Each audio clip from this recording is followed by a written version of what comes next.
ഇനി ഒരു 10 മിനിറ്റ് കൂടി അടച്ചു വെച്ച് വേവിച്ചെടുക്കാം.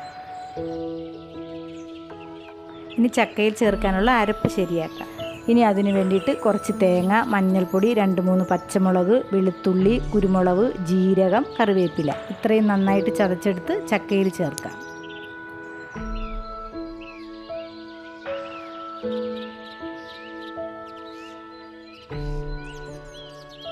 ഇനി ആവശ്യത്തിനുള്ള വെള്ളവും ഉപ്പും കുറച്ച് പച്ച വെളിച്ചെണ്ണയും ചേർത്ത് വേവിക്കാം.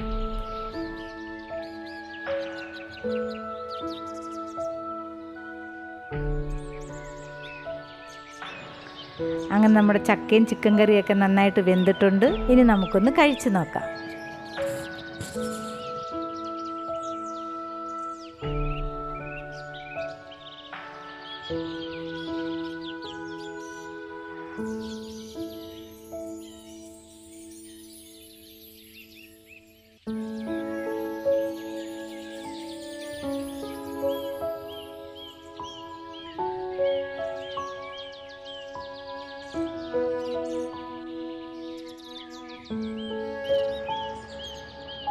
നോർമലി ചെയ്യുന്നതിനേക്കാൾ ഇങ്ങനെ ഒന്ന് ചെയ്ത് നോക്ക്, നല്ല ടേസ്റ്റ് ആയിരിക്കും.